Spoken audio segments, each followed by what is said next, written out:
seat, light it up, let's unwind. Kevin and Kerr bringing topics of all kinds, from cigars to sports, family and more. Everyday stories you'll want to explore. So take a puff or ponder away. Join the talk, it's the highlight of your day. Puff and ponder where the sparks ignite. Conversations blazing day or night. Tune in now, let the stories take flight. It's the Puff and Ponder podcast, where we get it right. From fast cars to last night's game, family laughs or today's big name. We've got the topics, we've got the vibe. Stay tuned in and enjoy the ride. So lean back, relax, take a break. Kevin and Kerr got the chat you'll appreciate. Puff and Ponder, the show that's great, where conversations ignite. Don't hesitate. What is going on, everybody? Welcome to the Puff and Ponder podcast, where conversations ignite. Kerr wins the Super Bowl Sunday. Oh, is it this Sunday? Okay, I was wondering. I gotta fucking work, man. Damn it. Yeah, they had the Pro Bowl this weekend. Yeah, that's right. Which is honestly, listen. Now that it's freaking gotten to the point where it's freaking flag football. Yeah, I know. I need a terrible. And I mean, listen. I need a pen. Hold on. Guys, get your pen, Kevin. Get your pen. Then I'm gonna start griping. at that point. Yeah, I mean, especially when you get Shador Sanders, you know. Oh, God. Yeah, and it's trying to save here. They got flag football, and I'm sorry, but listen, I get maybe what's his face from Jacksonville turned it down, but you got Deion Sanders' son and Joe Flacco both played for the Browns. Yeah, made it to the Pro Bowl. Now, Joe Flacco, 10 years ago, maybe. Yeah. No, but between the two of them, they maybe had like 20 touchdowns and 25 interceptions. And if they broke 4,000 total yards or 5,000 total yards together, they're fucking lucky. Yeah, it's become a joke for sure. Yeah. Red carpet picture. Oh my God. I remember. Yeah. What's going on, Ray? Multiple times. Stop hating, Ray. I was sexy in that. Hey, I got to share my screen here. We had surprisingly, some winners that didn't get back to me on the Cigar Oasis thing. Oh. So I've got to draw. I'm only going to draw this Rumble one more time, and if someone doesn't get back to me, I'm gonna give it over to an Instagram winner. Oh, I know who that is. Sweet Pea. So I know who Alexia is. So right on. So I know who that one. Congratulations, Sweet Pea. All right, we're gonna share the next, and the other one was surprisingly, that was our YouTube winners always. Cigars with Angel. So we're gonna pick another one because Cigars with Angel won on a Rumble and he didn't get back to me.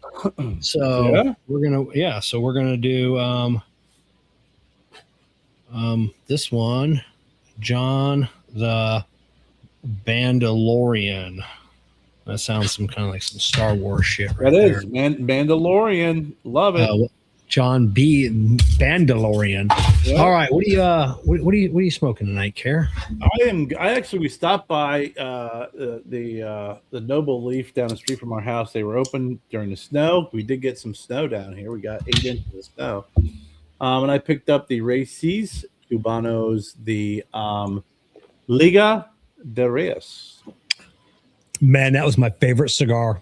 It is pretty good, isn't it? It is really good. And then I've got from this month's Smoke In Cigar of the Month Club, the JFR, the 20 year. and I'm using my my new lighter. I've been using this thing. People make like this propane with like the little pencil torch. Yeah, Man, Ray, you need to get one of these for the for the restaurant. I love this thing. Let me turn down my. Jesus, you spot welding, Kev? Turn it down, you turn it off. Freaking, I'm expecting a loud kaboom. A loud earth-shattering kaboom. There we go. Kevin, I think it's going to tunnel just because you freaking let that thing just freaking blowtorch about an inch into the freaking cigar. I wasn't paying attention. It was the show. I usually do a lot better. So it's actually pretty good. So. Okay. So yeah, back to the Pro Bowl. What a waste. I mean, listen, it was like back in the day they used to have all those different events with athletes where they did the bench press contest. They had all these different events and stuff, and that's all the Pro Bowls turned into. Yeah. So I mean, now I haven't watched the Pro Bowl in years since they changed up a lot of the format. It's still not, or it's not back in Hawaii. It's still at Hawaii. Is it Hawaii? Because didn't they change it for a while? It was didn't they go somewhere else, or I can't remember what it was. They changed it a number of years ago. I don't think so. I mean, I think the Pro Bowl is still in Hawaii. No, or did they change it? Oh, hold on for a second here. The Pro Bowl games was in San Fran this year. Okay. I don't know, man. I honestly, I thought they took it out of Hawaii a number of years ago. See, that's how disconnected I am with the Pro Bowl, because once they moved away from the game to this flag football crap. Yeah. I mean, listen, as a professional athlete with making the money they make after the season, I understand that it's like I don't want to play in a game and get injured. Yeah.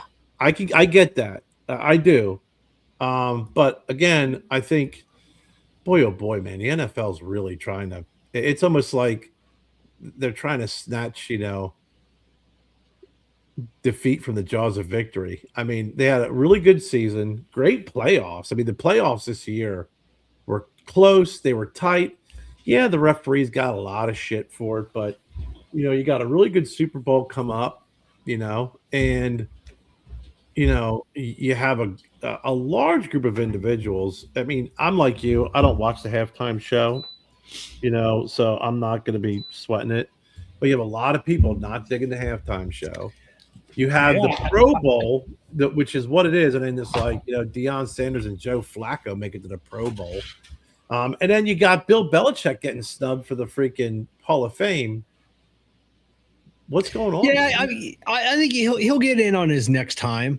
I think there was just some of his questionable antics in the past. I guess they said kept him out, but.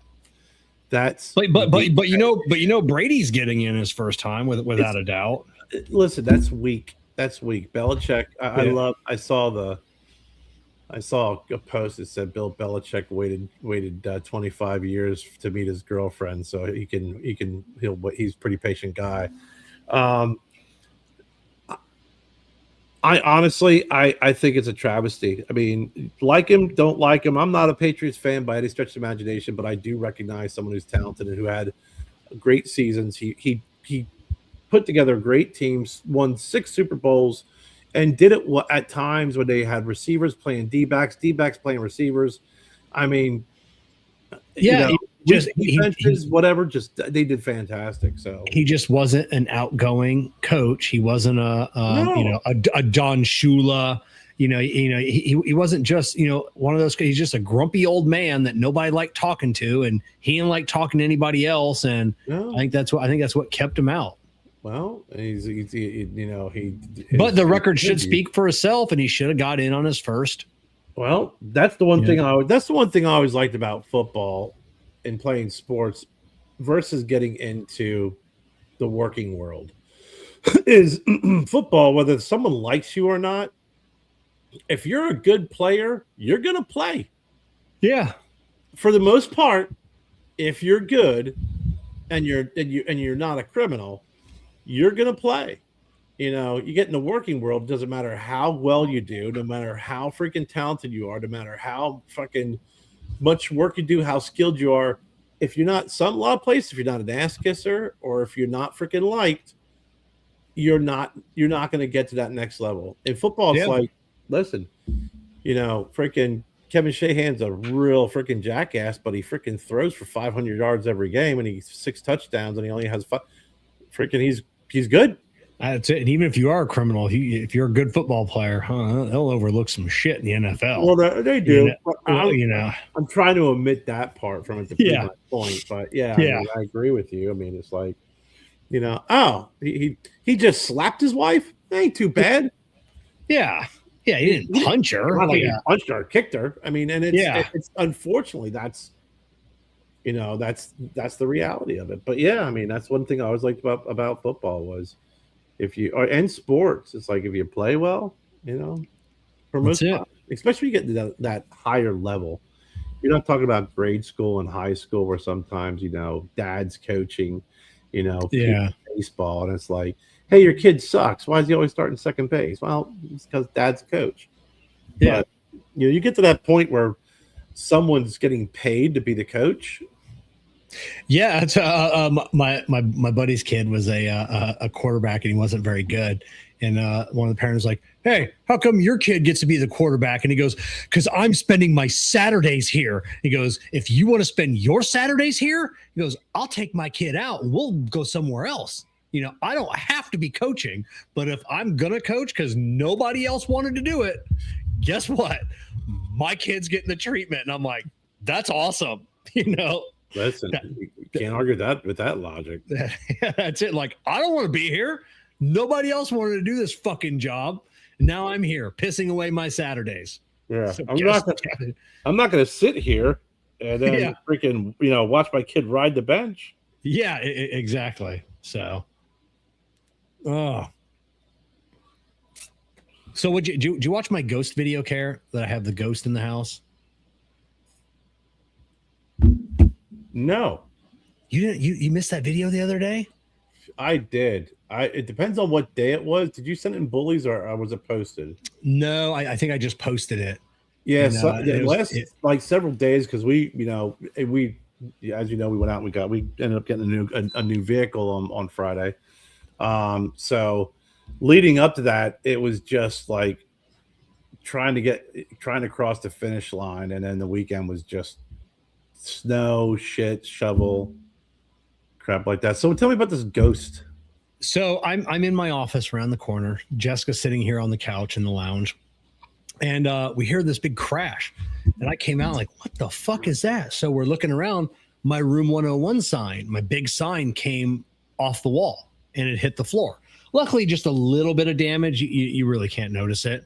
And I'm like, how the fuck did that fall? Because I've got a hook anchored into the stud so it can't fall. I have this big heavy chain, this stainless steel chain, hooked to 2 eyelets on the sign, and it actually, I can't see it. So it's got one of these round eyelets on this side. The other side, this is like your regular keychain eyelet where it's like double looped all the way around. Right. It was stretched out and pulled into almost a straight line, like you would unfold a paper clip. And then these 2 hooks, I don't know, can you see this? So look at this hook. That hook is supposed to be round. Like I can't bend this. This is solid like brass. Like you can't bend it. And this thing was bent completely open instead of having a clasp, like going around in a circle. How heavy is the sign? At best 4 pounds. That's it. And one side, the eyelet was completely round still. No pressure on the keychain ring, but the other clasp completely bent like very like a lopsided. So basically, what you're saying is your chain and the eyelets, everything is a good, proper, equal weight distribution. Exactly. But for some reason, one side freaking looks like someone yanked on it or hanging on it. It was hanging on it, bent it. Both lobster claw clasp were bent out of shape, but one side, the actual keyring eyelet, was you'll have to watch that video, and I showed up close, was just destroyed, completely mangled. You see, if it was one section, like if it was one lobster clip or if it was one eyelet that was bent, I would say maybe there was a defective piece. But you're talking about a number of coincidences of metal pieces failing. Strong metal pieces. Like I would imagine to duplicate this, you'd have to put maybe 300 or 400 pounds of pressure on these to get these to bend out of shape like they did. And they were just like, it was silly putty. Like it was nothing. It's freaky. It's freaky. And so in that video, I'm talking and I'm just pondering away as I want to do. And it occurred to me that over the last few months, Stella, our pit bull, for people listening, will not come out into the lounge anymore. She lived out here. Skylar still comes out here. Skylar's her favorite place in the whole house. I think she's addicted to the secondhand smoke. Skylar's our other pit bull. And she loves it out here. Stella, she will no longer cross. She gets halfway through the garage because you go walk through the house and then walk through the garage and get to the lounge here. And she gets halfway through to the garage and she won't come out any further. There's been several times she has come out. She's followed Jessica out because Jessica's had a treat, and she'll claw at the door to get out. She does not want to be in here anymore. But you don't believe in ghosts. I believe in ghosts. Oh, that's right. You don't believe in God, but there's ghosts. Yeah, but there's ghosts. Well, what the hell's a ghost then? If there's no God, there's no soul. What's a ghost? I didn't say there's not a soul. There's so matter can neither be created nor destroyed. So we are all energy. We are all matter. Something has to happen to all of this when we pass away and we decay and there's nothing left of us that goes, So, but the energy, the synapses, what's going on, Art? Happy New Year. New Year Art. Well, the synapses. So drastic change in weather that causes it to slowly deform into that. So I thought of that as well, but it is climate controlled in here.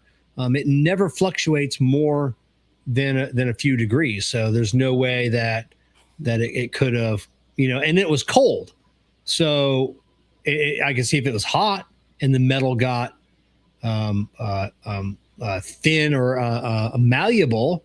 But if it's got too cold in here, it would just break. What if Jessica and I had a plan months ago that she would go in there and just every once in a while yank on it to slowly weaken it till it finally fell to freak you out?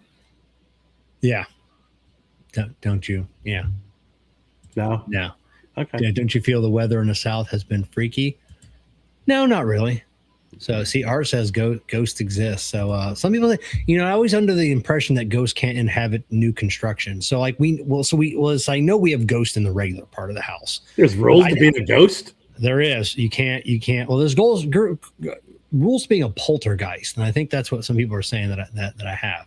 But they can't come into new construction. They can only inhabit old things. What's a poltergeist? Poltergeist is like a mean ghost, like a spirit or a demon. An angry.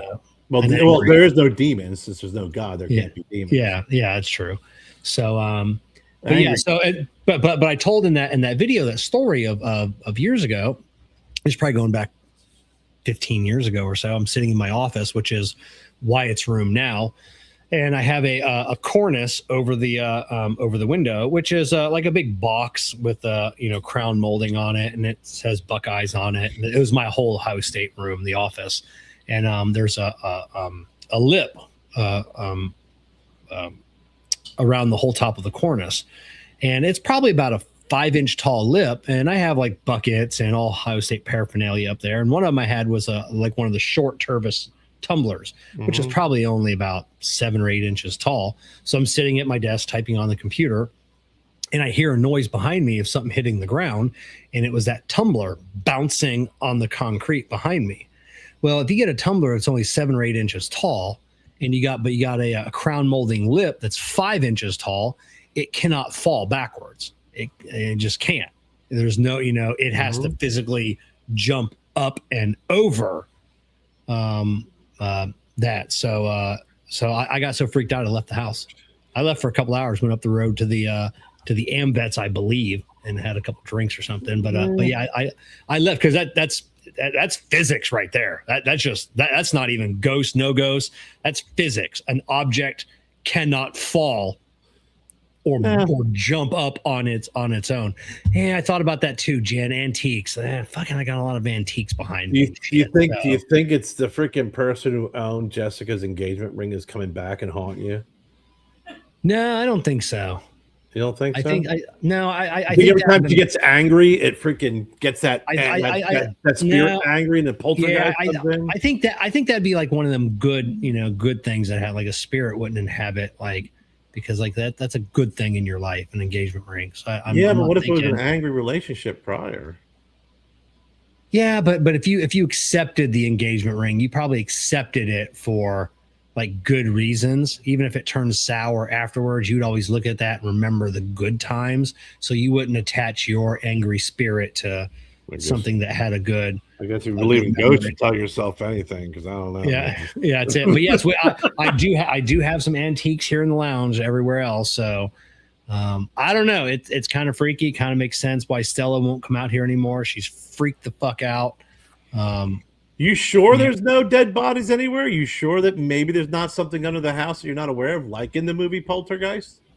I'm pretty sure. I mean, we've dug up a lot of this property with these last 2 giant additions. So, but yeah, no. But I know there's ghosts in the regular part of the house. So I mean, I know that's the case. I just thought they couldn't come out here. That's what I try and tell myself. When that's what we try and tell ourselves when we see Wyatt, talking just to nothing, to midair, like just looking around, and it's just like, just. And he's got Down syndrome, so the ghost isn't going to hurt him. Even as a poltergeist, poltergeists have rules. You don't hurt the Down syndrome kids, so he's safe. But I do the same thing after several freaking bourbons, though, Kevin. Yeah, I don't see ghosts. So I don't know. That was my. That's creepy. I mean, I will give you just the way you described it and what you showed. Now I'm going to watch the video because I just saw. If it was one area or one of the metal clasps or connectors that failed, you got it. But when you have a series of them failing and showing extreme stress, that is a little off. It is some sort of tomfoolery around the house. It is a little off. It's just it's a little disconcerting. So I suspect something afoot, something not ghostly. I don't know. I don't think Jessica's got her in her to. She stays pretty busy. I don't think this is one thing. She was going to mess with me. I don't think this was going to be the way she's going to mess with me. All right. Hey, speaking of Room 101, do you know what Room 101 is? What? Room 101? It's in the book 1984 by George Orwell. Is it? It's the ultimate torture chamber in the Ministry of Love, where prisoners face their absolute worst fear to break them completely, symbolizing totalitarian control and the destruction of individuality, famously involving rats for the protagonist, leading to his ultimate betrayal of Julia. Yeah, I wonder if that's where Matt, he's probably said it 1,000 times. I've never asked him. I only found that out today. Okay, and yeah, because I was talking to a friend of mine in college. We were talking about gins, and I said, "You got to try Room 101." She's like, "Oh, like in 1984?" I'm like, "What the hell are you talking about?" And when she said it, I looked it up, and I'm like, "Wow!" They're like, "Yeah, it's a torture room." Yeah, because we've been watching Landman, and I know it's one of the production companies is like Room 101 Productions, and it's obviously not related to Matt, but that makes sense now. From a a novel like that there would From be that several. brief perspective, is like, because when she said that, she goes, "Yeah, it's a torture room." I was like, "Yeah, that makes sense." Yeah, that makes perfect fucking sense now. Makes perfect sense. Now I'm no longer curious on where Room 101 got the name. I mean, it makes complete sense to me. But Jen's the weather. I know you guys have been getting some snow. We had flurries, even here in town.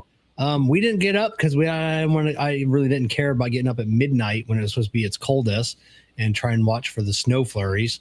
But they had other people in town here take video and saw it on the news. We had snow flurries as far down here as the Gulf Coast. North. Crazy. Yeah, we got a lot of snow. Yeah, and then it was freaking gone. It didn't last very long. Yeah, because you guys get a little bit each year, don't you? I mean, just a little. We get a little bit, like some coatings and some snow showers and stuff. Probably the last time it snowed like this was probably, 11 years ago, 12 years ago. I was still working with a pharmaceutical company, and I had a Forester, an all-wheel drive Forester. Yeah, and I had to get out of no one could get out, and I was the only one who could get out and just drive around. Yeah, they were saying this is like the coldest it's been in Florida for like 11 years or something. So if you're saying like 11 years, so it must have been some cold snap, like 10, 11 years ago that come through. Again, I remember at that time I was working at a bar. No, I was working at Tire Sports. That had been like 16 years ago or so. I remember we had a real bad cold snap. I was working at a bar, and I had them stand up propane heaters, and just to keep people at the bar, I was swapping them things out a couple times at night. I had a dozen of them to keep people warm and drinking and tipping. Yeah. Well, yeah, that was the first house I moved into. It was in Taylor, South Carolina, and that was when we got the snowstorm in. It was before, it was about 11, 12 years ago. And since we moved to Simpsonville, when it did snow, it snowed on the other side of 85, north of 85. We're south of 85. So, the foothills and everything get lots of snow in Greenville, and when we lived in Taylor's, we were kind of in the foothills. Simpsonville, there was times it snowed and my sister would have like a couple of inches and we got nothing. When we got a new vehicle, we got a vehicle Friday night. Yeah. On the way home, we knew it was going to start snowing and so got bad weather, and then the next day, it was Saturday, it was all freaking snow, and we're like, well, let's try the new vehicle out in the bad weather. So it was all gone pretty quick then. Well, Saturday it snowed all day Saturday, so it was pretty, it was laying on the roads. And then yesterday, I mean, we went out at 2:30 and all the roads were clear. The snow was melted. Yeah, I had to go to work yesterday, and it was the coldest day of the year was yesterday, and it was also the first Sunday. I got to work I got to do a 6-week stint of working Sundays and six days a week, and it was our first day, and it was so dead. I worked on 3 cars all day, and it was just hours of TikTok and YouTube and torture. It just it sucked. It sucked bad, and I told myself this shit better get better.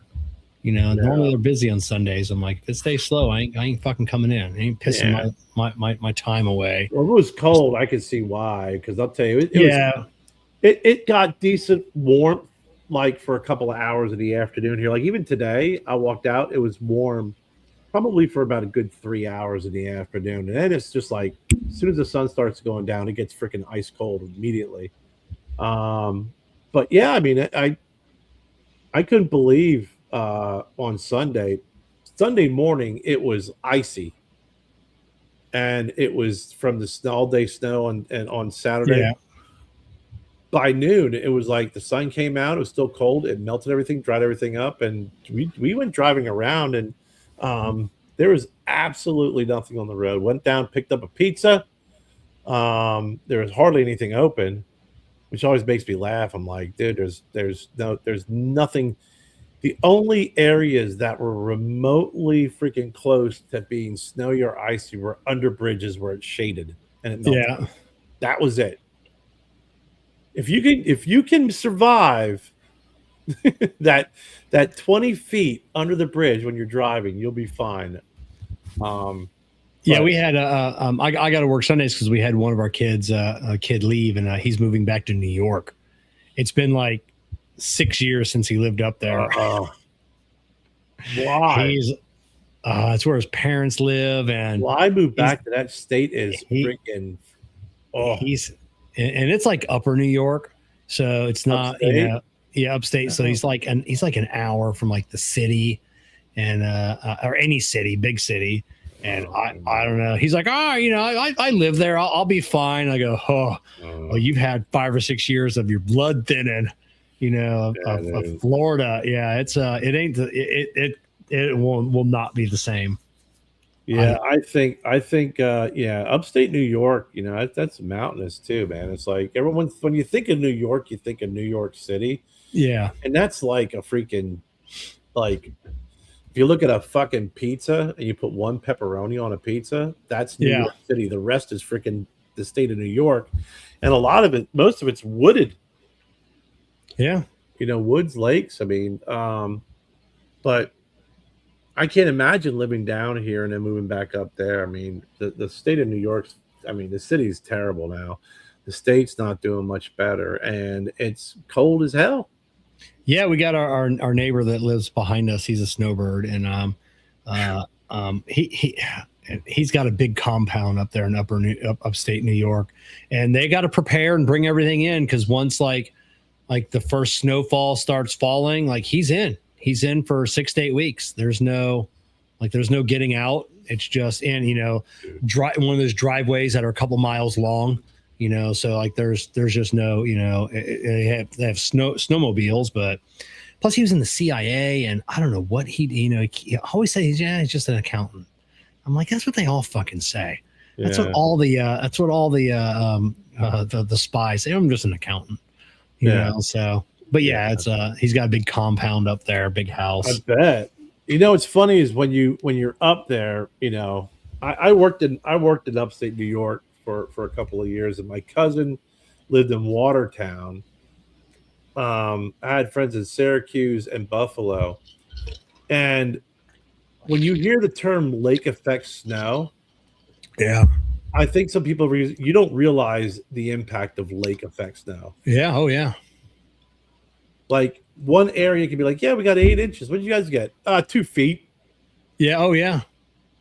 Or you get around Buffalo gets 30 feet. Yeah. It's I went to Syracuse one time and it started snowing, and they get a lot of lake effect snow, depends on where you are in Syracuse. I went into a Wegmans. I was in for maybe 30 minutes shopping. I came out, there was like 6 inches of snow on the ground. Yeah. That's how fast it was snowing. It was so aggressive. But yeah, that lake effect snow will F you. Well, you get Watertown, like when you hit Syracuse, you go straight up, like right along the Great Lakes.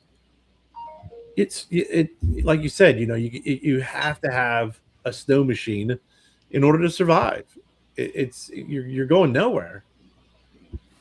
Yeah, it's a friend of mine, Megan. She lives up in Nova Scotia, and she only gets like 6 to 8 weeks of warm weather. It'll snow in June in Nova Scotia. Yeah, no, I don't get why people live up there, but I don't get it either. I mean, you got to really like the cold weather. You really got to like snow. They're hockey family. Yeah, I guess so, man. Because I'll tell you, you got to be. I lived up in Pennsylvania, 40 years of my life, and dug out millions of freaking feet of snow. And when I moved south and I sold my snowblower, I was like, huzzah, get the hell out of here. Yeah, I was in Boston, 20 years ago for a couple of days for some meetings. I stayed a couple extra days with my friend and her husband, and it was probably, I don't know, like 3 or 4 feet of snow everywhere. Boston in January, late January, and I mean, it didn't bother me so much because I was just there for a few days as kind of a tourist. I'd never really experienced the snow like that before. I'm like, it's just kind of fun. But even after like the first day, I'm like, well, this fucking shit sucks. Like my fucking shoes are wet. My socks are wet. I'm fucking cold. Yeah. It just, oh. Yeah, Jen and I, a couple of years ago, we went, our company used to have holiday parties. And we're based out of we were based out of Northbrook, Illinois. So we'd have a party in the Chicago area. And Jen, we flew in, and prior to the event, there was a big snowstorm morning. So we're like, well, let's get, because Jen, works at the hospital. I'm like, let's get an earlier flight. So we're like, hey, we flew in. We're not gonna make the party. We're gonna try and fly out. We were in a taxi cab, and within 30 minutes they start canceling everything. So we're like, screw it, went to the party. We were snowed in for 3 days. Man, we walked around Chicago. Yeah. It was like a foot of snow. I had a blast. It was a really good time. I think it was the last party our company threw, because it's this, when you say, here's your party budget, and then it gets freaking blown out of freaking water with 3 days. I mean, that sucks. But it's 3 days of hotel accommodations, meals, all different types of travel, rearrangements and costs. But it was so beautiful and peaceful. We walked all around Chicago, and just had a blast. But it was 3 days. There's nothing was happening at all. We used to work with a company, and it was a quick lube supply company, and based out of, I think it's like Chalfont, PA. I think it's named. Yeah, Chalfont. Yeah. So each year they would throw a trade show, and it would be at sea. Then everybody'd come down to and it was on a cruise ship, and everything else, and everybody would just and it would always be like in January or February, like the coldest time, where everyone else was at, and everybody just loved, like, oh my God, we're in the Caribbean, in the middle of winter. And I remember that they would always ask, so where are you from? Like, we're from Florida. We're about an hour away, a couple hours away, and like, yeah, this is every day for us. But yeah, but they loved it. But they didn't want to hold it at their location because it was cold. And it sucked. Oh, yeah. So like, let's just do, a trade show at sea on a cruise ship.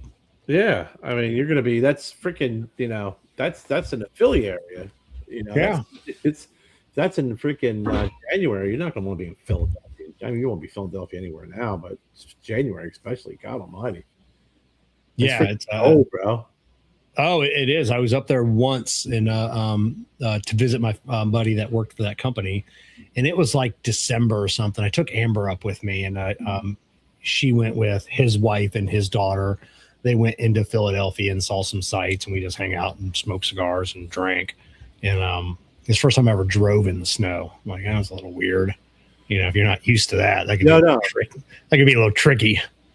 No, we were trying to tell my niece is 22, and my sister's like all freaked out about her driving in the snow, and her dad. And I'm like, you got to teach her. And I told him, I said, this snowfall we just had, I said, this is the best snow to learn in. It's not, it's not icy. It doesn't pack, it's very light and fluffy, really good skiing snow, right? Really fluffy. It said, no one's driving. You drive on the road. If you slide and you're not going to fucking hurt anything. You're not going to be going too fast. This is the best stuff to teach your kid how to drive in the snow. And they looked at me like I was crazy. And I'm like, you're both from the north. You both grew up in Pennsylvania. You both drove in the snow. Why now all of a sudden are you acting like lifelonger, Floridians going on the snow? I don't know. Is it possible? Should we really be driving in this stuff? It's pretty dangerous. You've lived your life. I told myself when we were in high school and in college, when it would snow like this, I had a Jeep, I had a CJ7. My buddy had a Ford F-150, both of them four-wheel drives. When it snowed like this, you freaking throw the beer in the back. No one's on the road.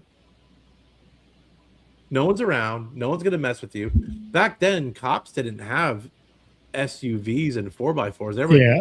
They all partnered up in their Crown Victorias that were real drive freaking sleds. So if you drove and they saw you, they just were like, no, what am I going to do? And that's what we did, because it was 4-wheel drive and we knew what we're doing. And it was the most peaceful, no one's on the road, best time of year. Yeah. And Brian, he'll take the cold and snow over the heat and humidity anytime. I don't know, you just don't, the heat and humidity just doesn't bother me. I mean, there are times like in the shop, like it tempers flare, hey, greetings from Germany. But I know I see these videos of the mechanics with like that are working underneath these cars, and the snow's falling or they're just dripping all over the place. And it's just, I'm like, that is not what I want to do. And then I don't want to work on that garbage year round. I mean, it's bad enough. Like they'll come into my shop and they're like, hey, we got like a squeak or something on the front end. I get up in the air and I'm like, did you pull this from the bottom of a Great Lake? And I'm like, and I told them, I said, we're not your shop. No, everything. Start replacing everything, and my dad was looking at a car a couple of years ago, because he rarely ever drives, so he just wanted something just to beat around. And my mom drives a newer car, and he brought me like this Toyota Camry that one of his neighbors had, and I popped the hood and I'm like, oh God, I go, look at the rust under here, and I go, this is all you're gonna battle. I go, let's just take the battery here, for instance. You can't even see the bolt anymore. So when you go to replace that battery, that's going to break right off. And then you don't have a battery hold down. I go, that's gone. There's no replacing that. I have to put a self-tapping screw in it. And I go, that's just the battery. Yeah. Like the brakes are going to be that way. The suspension components are going to be that way. You're always going to battle rust. You'll take it in the shop. They'll look at it and like, it's like an additional couple $100 just for us to touch it, because we know what we're getting to. That's if we're allowed to ask, what is your favorite cigar and why? So, Carol, well, listen, since we're puffing while we're pondering on snow, what's your favorite cigar and why? Matthias, that is an interesting question, because they always, the old saying is your favorite cigar is a cigar you're currently smoking. Kevin does a cigar. What was that? You making noise? Can you hear that? Yeah, it came back. All right, I'll be back in a second. Talk about your favorite cigar. I will. So Kevin has his cigar of the year. He always comes out with a cigar. I used to do that as well. So favorite cigar, I'm biased. I have the Stogie Road cigars of my cigar brand, and one of my favorite cigars is the Big Tony. It's a barber pole. But the barber pole is a little bit unique because it uses a Habano Maduro wrapper and a Mexican San Andreas wrapper. So it's a dark on dark barber pole. And you really can't see the barber pole unless you look at it a little bit in the light. You can see that one of the leaves are a little bit more darker than the other. And most definitely, you're going to have the Mexican San Andreas is a little bit more rougher, sandpapery, not as shiny. So, and it's named after my dad, so I'm a little bit more biased towards that cigar as one of mine and one of my favorites. I have my classifications of cigars that I really, really like that are my, if you're on a deserted island, what cigar would you want to be stuck with? I mean, I've never met a Padron I didn't like. Those cigars are fantastic. I love the Sin Compromiso by Dunbarton Tobacco and Trust. That is, I got that for Jen's birthday. That was her birthday cigar I bought her, Kev. Okay. But yeah, my favorite cigars is I'm going to go to the Big Tony. It's one of my own, but I do like it. Not only because of the name and the meaning behind it, but the cigar itself is very unique and it's got some great flavors to it. Obviously my cigar of the year this year was the Dunbarton Tobacco and Trust, the Solita Red. But my favorite cigar is one that has a story, one that has a memory attached to it. You know, it's at I'll go in the humidor every now and then. I'll look and I'll see a tatuaje, and it'll remind me of a story of me and Pete or something. And I'm like, oh, that was a good time. And I'll smoke that cigar. It'll be the best cigar I ever smoked. Yeah. It'll be an Alec Bradley. And I remember a time that Bradley Rubin and I were just chatting about nothing. And that's my favorite cigar. You know, just those ones where I look at it and, you know, it's just a great memory of a time I spent with somebody. And that's always my favorite. No, I think that's a great point. I mean, it's not, you know, people have their favorite cigars, but, you know, memories are attached to it. And, you know, you can always, you know, you'll whatever it's a happy event, a sad event, or whatever case may be, if you're smoking a cigar, you'll remember it. Always. Yeah. So he's looking for a commercial cigar. Padron 64. Can we agree on that, Kerr? Padron 64. You can't go wrong with that cigar. Nope. That's it. Nope. That's why I said, man, if they were like, hey, you know, you can only smoke the core line of the Padrones the rest of your life, I'd be like, fuck, fine. They're just consistent, man. That's it. And Matthias being in Germany, I know you can get all the Cubans you want. No, just if you're like Padron 64, just I mean, I could try and think of a list of cigars that you can get in Germany, and you know you can get that cigar everywhere in the world. Fuente Opus X, Chateau de Real.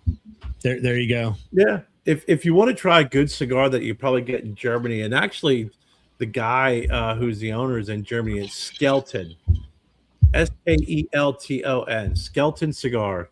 Look it up, get it, find it. They're fantastic cigars. The owners are super nice people. You can't get them here in the States. We did a little bit of swapping a couple of years ago. We still keep in contact with each other. A very beautiful, you know, cigar band and their artwork that they do, but give that one a try too. That's one that's kind of, you know, off the radar, if you will, here in the States, that if you're out, you know, you're in Germany, you get an opportunity to give it a try. That's it. But yeah, it's thankfully I think winter's almost over here in Florida. We thought it was over a couple weeks ago, and then we got this a little bit of a cold snap. But usually when we get like a cold snap like this is it. Like there'll be no more. Unless it's February, it's almost springtime anyways here, so it's we're good. I'll be back to the not having to wear. I hate wearing clothes, like bulky clothes. Like when I'm at work and I gotta go take a poop, you know, and I've got my jacket on, and it's just a pain in the ass just to get undressed to go to the bathroom, you know, wearing gloves all the time, which I do anyways. But, you know, when I don't want to wear them, you know, you can't feel your fingers, and, you know, any little nick and cut hurts worse. You smack your knuckle, it hurts worse in the cold. It's like, thank God I don't have to go out like I used to, because now when it's like when we would go out, I've been around enough to know how many layers I need, where I'm not going to be, like you said, stripping down and freaking needing to freaking dip. Now, it was different. I laughed my ass off because when I was younger, snow days like on Saturday, but what happens during the week, when I was in grade school, it would snow and they'd cancel school. And I'm like, I get to sleep in. And then my brother, let's get going. I'm like, what? We're going to go hunting. I'm like, fuck, what do you mean, Tony? We're going to go hunting. So my brother and I, and now you got to remember, you're going to be going out all day long. So you got to have layers, beyond layers, right? We get in his friend's Chevy Chevelle, because, you know, those muscle cars really do well in the snow. Yeah. Drive to my cousin's house. Now, this is before technology. My cousin Jared had this backpack, and in the backpack was a record player. So we'd go out, and I had to carry this like 80-pound freaking, you know, decoy, and it was an owl, and we'd put it out in the middle of the field, and then my cousin would pull off this record player. Now, Kevin, this is early to mid 80s, right? Yeah. pull out this record player, pull out a record, and it was a record of a crow and an owl fighting because they are natural enemies. Oh, I thought you guys were listening to music. No. It was an owl. It was an owl and a crow fighting, and it was this record player that would play this. It was all battery operated, and we'd all sit around, and then freezing our asses off. Boom, we shoot crows, and I walk up like, okay, now what? Do we eat them? He says, no, the crows you can't eat. Crows are shit. What do we do? And my brother would cut off one of the freaking claws and go, here, we'll put this on your hat. And I'm like, this is what I get for everything I had to endure. But I laugh about it now. God rest my brother's soul. Great memories. But that's how we spent the day was that you had to freaking layer up, buddy. And that was before you could walk out and go down to Dick's Sporting Goods and buy freaking ski pants or whatever. I mean, we're from small town Pennsylvania. It was like I got my long johns on. Yeah. I got my freaking sweatpants on, and then I got my jeans over top of it. That was layering back then. It's Gore-Tex. Like George Costanza. It's Gore-Tex. Yeah. But I mean, that was growing up. That's what we did. And it was like, enough of those adventures, when someone says, hey, would you rather have snow or heat? I've endured both. And I'll tell you, I have never gained weight over the summer months when it's hot and humid. Now, sitting at home, eating, I've gained probably about 15 pounds back of all the weight that I've lost. I probably put on my 15, for the winter, but it's like, if it's hot and humid out, you're not like, well, I think I'm going to have a Guinness and a freaking couple slices of pizza. No, it was, we started our new diet yesterday, trying to get off some of that weight, but it's same like even at work, like in the summertime, I don't eat at all. My lunches are very, very light. Now it's wintertime. Like I'll have lunch and I'll bring like leftovers. I mean, like we talked about this, I think before, but I'll eat 700 or 800 calorie lunch, but during the summertime, it's like 200 calories. Yeah. It's some juice and snacking. Something and very light, because you just can't. You drink more water and you drink more water because it's hot. Oh yeah. It'd be nothing. Like we've talked about it on our chat. It'd be nothing for me to drink 2 gallons a day and not piss. Like I get to work, I'll piss when I get to work, and then when I clock out at 4:30, that's when I piss again. Like you just sweat it all out. Yeah, and sometimes it sucks working inside of a car, underneath of a dashboard or something else, but for the most part, all day long, at least we just wear our shirts, pants, shorts if we want, and it's definitely a lot better. Even just working at the house here. It just sucks. I just don't go outside. I'll fill this up a couple of times a day now over the winter, right? Yeah. And over the summer, probably at least 10 to 12 times during the day. Yeah, I have something like similar to that size at work, and it's just twice.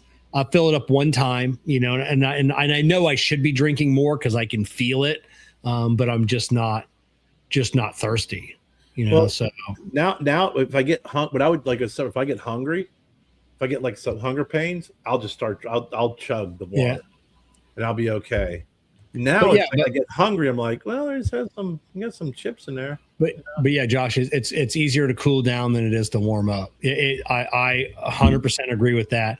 Even at the shop, I can walk in between cars. I can walk into the office. It's nice and air conditioned in there. Yeah. I can sit down for 5 or 6 minutes, get refreshed, and then go back out, or take a car for a test drive, kicking the AC on, and that's fine. Let's see. Have you tried smudging kit yet to cleanse your area of ghosts? No, I've heard about that. So I may have to look deeper into that. So you're gonna get some sage. You're gonna burn some sage. Kevin. Yeah, I'll do whatever. What do you guys think? I didn't catch the hockey game last night in Tampa. No, it was I know Tampa won, beat the forget who they were playing. JC Newman presented the team with some cigars. So, yeah, I didn't watch the game. I like those. Those outdoor games are pretty cool. The hockey games. I remember when they played in Pittsburgh when I was up in the Pittsburgh area. But I didn't watch it last night. I think Actually, it's pretty funny that they held it, in Florida. And it was really cold. Yeah, exactly. I know. I think I saw like the goalies got in a fight. So the goalies were battling it. Oh man! Yeah, I think that was the Tampa game. Yeah, it was. The Winter Classic was Rangers over the Panthers in Miami, and in Tampa. It was Boston and the Tampa Bay Lightning. Yeah, Bruins and Lightnings. Yeah. Yeah. Okay. No, man, I love hockey. I love it, and I would have loved to watch it. I just, we watch. I'll tell you what, Ken, we watched the series, and I really was skeptical about it. And Jennifer's like, I read that this series is hilarious, and we watched it, and I laughed the entire time. And do you know? Have you ever seen Bert Kreischer? Yeah. Oh, his new show. I want to watch it. Yeah. Bert? Yeah. So Bert Kreischer kind of annoys me sometimes as a comedian. Yeah. He's funny, but he kind of annoys me. I do like when him and Tom Segura do their freaking two. Yeah. Fucking hilarious. I tried watching Tom Segura's series and it was terrible. We watched Free Bert, and it highly recommend watching it. Yeah, I just watched the podcast that Bert did with Joe Rogan, and when if Joe Rogan says he likes something, it's usually a must watch or a must see because Joe's got good taste, and he says it was hilarious. It was nonstop laughing. I mean, I think there's only 6 episodes of it. Yeah, I think that's what he said, 6 or 7. Yeah. And we after the first episode, Jen and I like binge watched it like that. That's what Bert said, or Joe said that everybody kept saying. Like after like the end of the first one, everybody just binges it. I'm gonna keep watching it until it's done because they're not long episodes. They move pretty quickly. It's freaking hilarious, and he's actually got some pretty good acting chops. Yeah, Well, he spent all that time. He did that Discovery Channel special for a couple of years. So yeah, he learned his how to act in front of a camera. But it was really, really good. The people who played his family, his daughters and his wife were freaking. His one daughter is freaking hilarious. I mean, oh my god, just really, really highly recommend that show. Because we're kind of winding down with, Landman's done. We're on episode. I think we watched episode 6 last night, so we've only got a few more episodes. So the first season we watched 2 episodes a night, and we kind of binged that. Then this new season we've only been watching 1 episode each night, to kind of play it out a little bit. So we're kind of excited to see how it winds down. So good.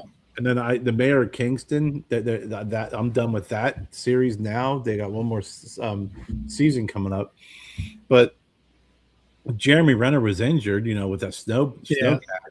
So it was a while before they actually came out with this season. Does not disappoint. Fantastic. The Tulsa King that's kind of I look at that as that's my soap opera. It's entertaining. It's kind of cheesy, but entertaining. It's just Sylvester Stallone. But we started watching this new series. It's a prequel to Lord of House of Dragons. It's I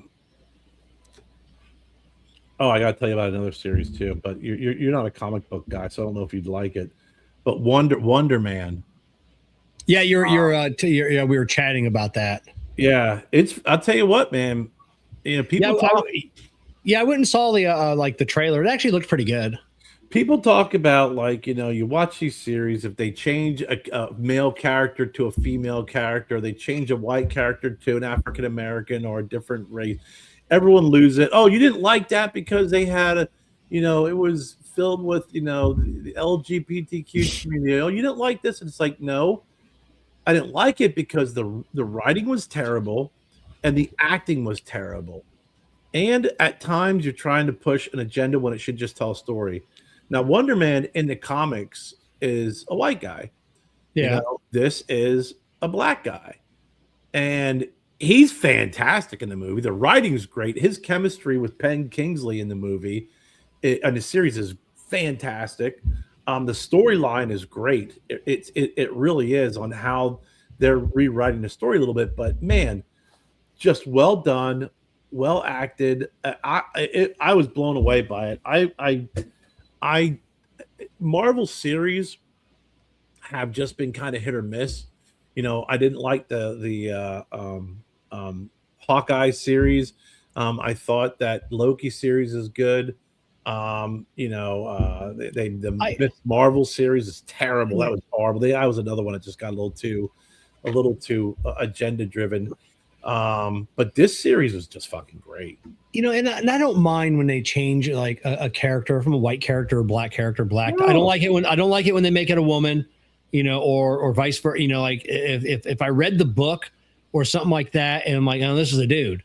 I didn't like Reacher because, like I said, they went from a big, tall, strong white guy to a little tiny Tom Cruise. Didn't like that.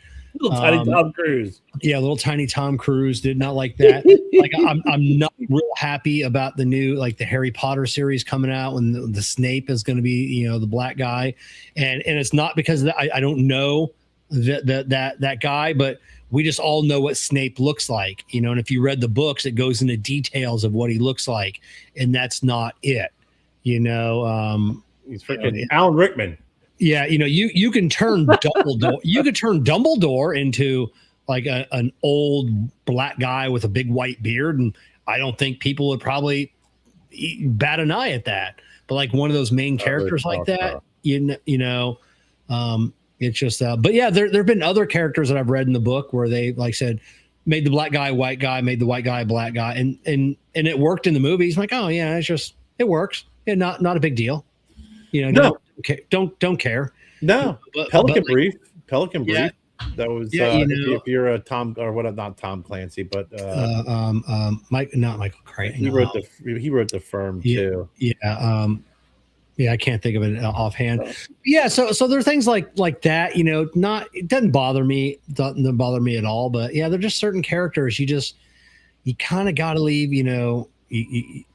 I don't know, when you go into so detailed and like how they look is integral to their character and how everybody, I don't know.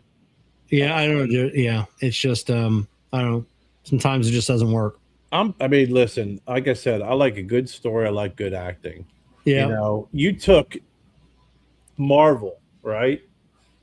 They took Nick Fury. So Nick Fury in the comic books was the leader of world. It was him and Captain America. They were all World War II guys. Nick Fury was this white dude with black hair with white stripes down the side of his hair. Yeah. And smoked a cigar. And then they're like, hey, you know what we're going to do? We're going to take that character that David Hasselhoff played horribly in the series, and we're going to cast Samuel L. Jackson in that role. No one batted an eyelash because Samuel L. Jackson's a great fucking actor, and it was great writing. Think what you want about the comic book series. Even now with this new Doctor Doom movie coming out, I'm watching some things about how the certain writers, especially that first couple of phases, how they wrote a story that was a decade to 2 decade long story that they knew that this wasn't going to be a one and done Iron Man. Like, they wrote the story that they knew in 10 or 20 years we're going to come out with this movie, and it's going to be all tied in, and it's going to be like, hey, do you remember when you were watching this movie and this guy walked by? Yeah. Well, that was, and then you were like, holy shit, no kidding. It's all like mapped out. It's all intertwined. It's great storytelling. And even when you watch the Avenger movies, like especially like Endgame and all that stuff, they do a great job of, you have so many like actors on a screen that are big names that had their own standalone movies that did well. and they all find a way to give them all their screen time, and just fantastic dialogue, fantastic writing.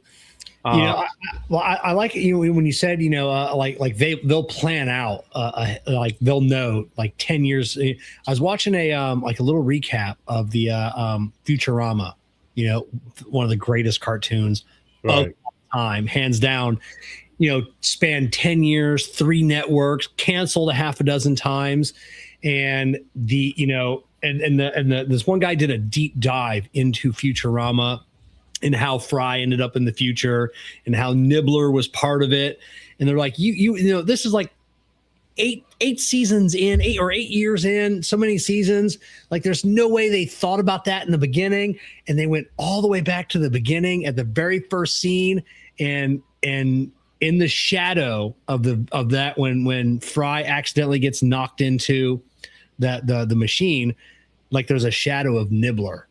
And Nibbler is the one that pushed him in there. And they're like, there's no way they thought of this on the first episode, and it's just like they thought of everything. And they broke it down.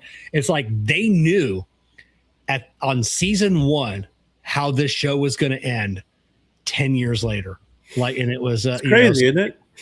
Comics and in cartoons and things like that, and then, like I said, you'll break it down. Like, you remember when this actor walked by and bumped into this guy, and that set off this chain reaction that 5 years later led to this. And it's just like how, and then have that continuity, it's mind boggling. I mean, I like watching some of the fan theories on things, and, some of them are pretty freaking crazy.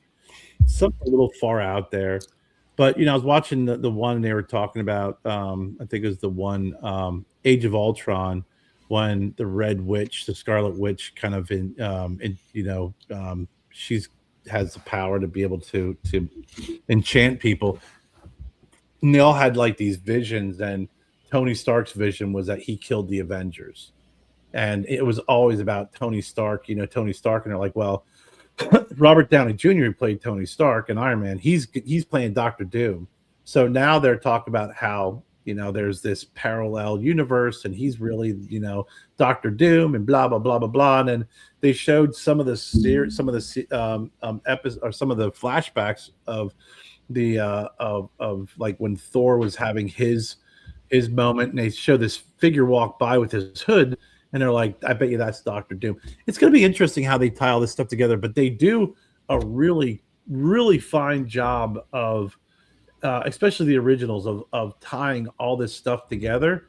You could really tell when they make a Marvel movie, or they make a series and they just try and shoehorn it in the story. Yeah, and then you can tell when there's others that are part of the storyline. Jennifer told me the prequel to House of Dragons that we're watching, or Game of Thrones, is called Night of the Seven Kingdoms.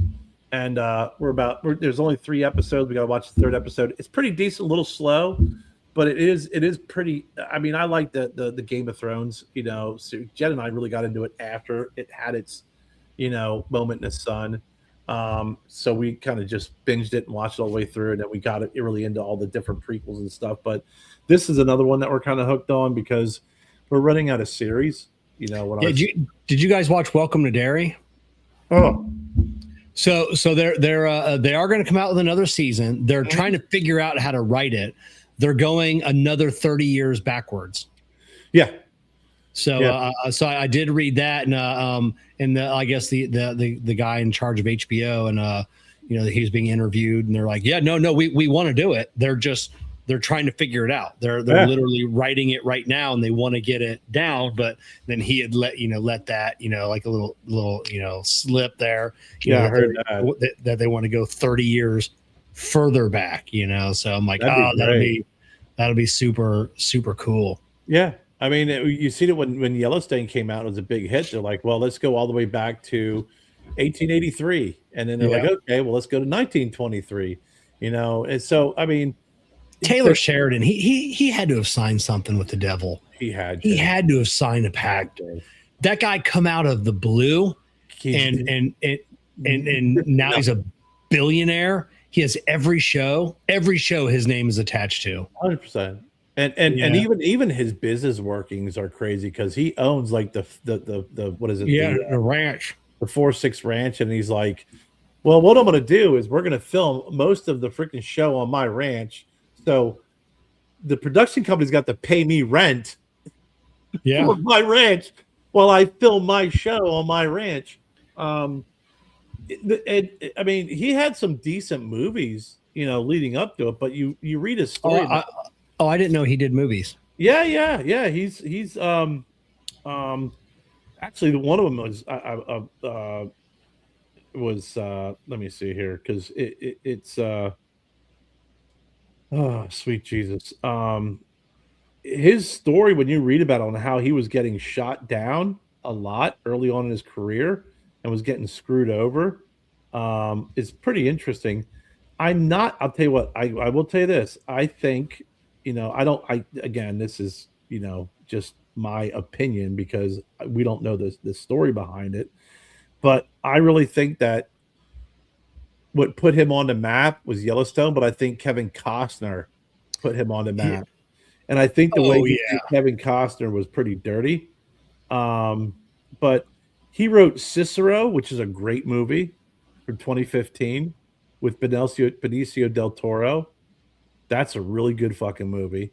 It's a good actor, so I'll look that one up. Hell or High Water, which is fantastic too. That's got Chris Pine in it. I think it's got what's his face? Ben Foster, Jeff Bridges. Great movie, really good movie. They're actually going to make a series about that. Wind River, which is a really good movie. It's an unknown movie. It's got Jeremy Renner in it. That's really good.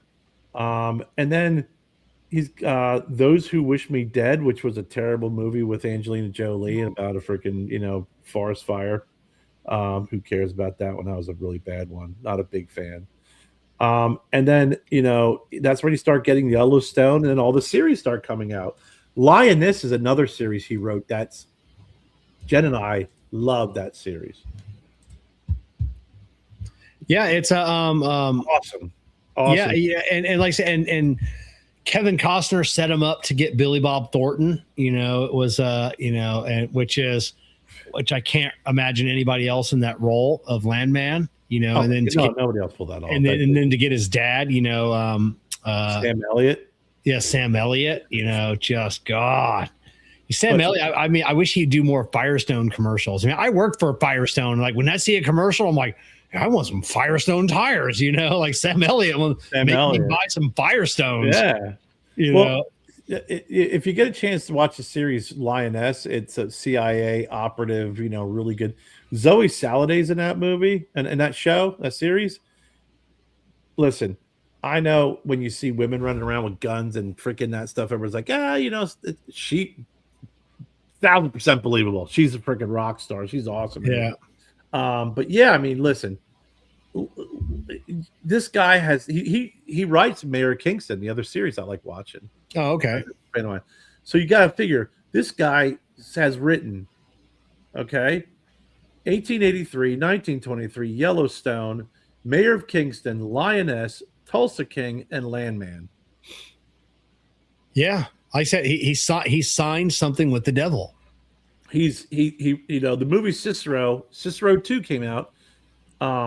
He's gonna be, he's got the new Marshals is coming out.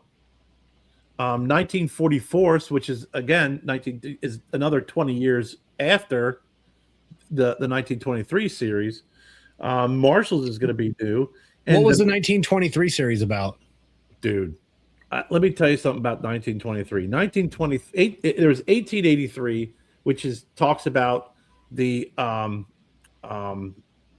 family first settling in that area. That's their land now, the Yellowstone, right? The Dutton family. Yeah. 1923 is obviously moved forward, and Harrison Ford's in it. Great acting. Another, is it like a Western? Is it the same, continuing that story, or is it? It is, but it's that continuing the same story about their land and people wanting that land, but it's that crazy time of the year where people are riding horses in town while there's cars being driven. That okay. period, right? Yeah, I thought when you said 1923, I thought gangsters. It is. There is some gangsters involved in it too, but okay. it's very much Western. Out west. I mean, this is where they're sitting there talking. They're like, "Hey, our Swedish workers were out there on these things they call skis, and they were getting around there like." And this is where they start getting the idea of building ski resorts. Oh, I saw I saw that. I saw like a preview of that, or like and I didn't know that. I didn't know that's what that was. Mm-hmm. Yeah, where he's like, we're not going to spend our money on that. He's like, you don't understand something. Rich people are going to come out and they're going to spend money to ski down the hill. Then what do? They go back to the fucking top of the hill and they ski down there again. Yes, just a great series, well written. Again, you had Helen Mirren, Harrison Ford's in it. What's his face is in it? The guy who played Robert Patrick's in it. He's always good.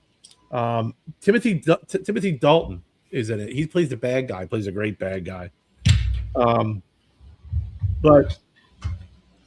then there's a new series coming out called The Madison, and it's got Michelle Pfeiffer in it. And it's like, okay, so Michelle Pfeiffer's in it. Who's the band in this? I can't remember who the frick is. Ken will probably message me. But when you watch the series, or when you watch the commercial or the previews and stuff, you're kind of like, oh well, that looks kind of like a love story. It's what the hell is Taylor Sheridan's doing this? It's a New York family life unravels after a tragedy. They process their grief while vacationing in rural Montana. They're saying they haven't announced it yet, but this is going to have some sort of connection to Yellowstone. Oh, okay. But just like you said, the guy's been hitting fucking home runs. I mean, he puts his pen on a piece of paper, it's a freaking multi-million-dollar freaking, guaranteed. The guy has not freaking swifted a ball in the last and then you get these big name actors that want to be attached to it because they now it's like you had Harrison, like you said, Harrison Ford, you had Kevin Costner, Billy Bob Thornton, And when you hear these actors talk about doing a movie versus a series, they're like, I love doing TV. TV's fucking great. It's easier. And I hear him like on Joe Rogan and other podcasts that Kurt Russell. There you go, Joe. Kurt Russell. I love Kurt Russell. But and they said, for the longest time, like that was, when you told your fellow actors, hey, I'm gonna go do TV, and they're like, oh, is your career finally over? That's what you resorted to, doing TV, and then now it's just it's a 7-hour movie, is what these actors say. Like this isn't TV. This is what we've always wanted to do. We can't tell a story on the screen in 2.5 hours or 2 hours, and get it all down, especially when you're converting like a book or a story, but now we get to do a 7-hour movie, and break it up into 1 hour chunks. It's like that meme that we send to Jessica because she's a binger. Yeah. And it was someone's like, hey, you want to watch a 7-hour movie? Get the fuck out of here. No. And it's like, hey, what if I break it up into 1 hour chunks and we watch them back to back to back? I'm in. But that's what, she's a binger. I'm not. Like I can, because I'm still old school. Like if a show comes out like Landman, like I could watch, okay, let's just watch one episode every Monday night. She's like, are you a psychopath? And I'm like, well, what? We'll just watch one a week. No, we're going to either watch them all 2 days, or we're not going to watch. I used to be like that because that's the way it was when we grew up, right? That's the way, you had to go, and if you didn't have a VCR or a TiVo when it came out, it's like, hey, you want to go out to this party? No, it's Tuesday night. I have to watch, I have to be home for Seinfeld because, or I have to hopefully catch it in rerun. In the off season. Yeah, that was on the off season, exactly. Yeah, so But that's the thing is I was the same way, and then I just was like, you know what, I'm diving in because I've watched series where we'll go to bed and I would stay up till like 3 a.m. on a work night, like just hooked because I just could not. The end of the episode just has me wanting more to continue watching the next episode. I can't remember the first series that she got me on, and this is going back a couple of years. What? I don't even know. But I remember one night, we watched like the first episode, and I'm like, I'm hooked. And we watched like 3 episodes. It's like midnight, and she's like, I gotta go to bed. I'm like, and I look at her, I go, fuck you. I go, you got me hooked on this shit, and I'm like, no, we're gonna stay up. We're gonna watch like 8 more episodes, and you just gave me freaking 3 big bags of cocaine, Jack. So, but yeah, so she can do that. She's a binger, and I'm not a binger. I'm completely content. Depends on the show, because Jen and I we're like, we know like, such and such will release it the night before at 9 o'clock. Like Apple, if it's a Thursday night show at 9 o'clock on Wednesday, we can watch it. Yeah. And we'll freaking watch it. We've been watching The Pit too. That's another good series. Yeah, you're talking about that one. This season's a little, I don't know. Last series, the first series was like I said, ER meets 24. It's his 12-hour shift. It's 12 episodes, an hour long. Just really, really well done. I like Noah Wiley. I think that that's his gig. He plays a good doctor. But this season's been, I would say it's not as good as the previous season, but it's still pretty good so far. But it's just not as good. I think it's getting a little too, listen, man. When you got these series and stuff, they get a little too political and stuff. It's like, man, I just want to be entertained. I don't want to be preached to, Yeah. And I realize that these things are a reality and they are an everyday life thing. And a lot of times that they are introduced and entered into movies and theaters in series because it's what's going on. But I watch TV to escape reality. Right. I want something like, a drama. I want sci-fi. I want fantasy. Mm-hmm. I don't want to watch on TV the same thing that's going on in the news. I don't want a political agenda. I don't want a social agenda. I just want to be lost in something that I know that's just not. I mean, not real. Like Landman. Like you look at that and like, oh yeah, I bet all of this is really happening. This is probably real life, but it's and they marble but they marble some stuff in there. Like the last season, I won't do any spoilers. They marble in some stuff, but I also think that they kind of balance it out a little bit too. Like I loved that scene when the girl goes out to the oil well and she's talking about doing natural energy and freaking windmills. Oh yeah, and then he's got to give her the reality of petroleum, oil. What's it in? It's in everything. Yeah, and we just found out the petroleum industry is who financed the series. Yeah, well, yeah, it's like look at what you're wearing, look at what you're driving, look at what you drove in on. If you remove petroleum from all that, yeah, and depending on who you listen to, like I think they'd said it in the several of the episodes that the biggest thing is they haven't found a replacement for oil, and that's going to be the biggest thing that's going to affect humanity more than anything else because we're so dependent on it. Yeah. And we haven't found its replacement yet, and everybody's saying that we have less than 100 years. But there are like real scientists out there like we realistically have like 500 years of petroleum left. Like they're underestimating. Yeah. Like we have like 50 years of easy oil to get and like that, and it's and then that's gone.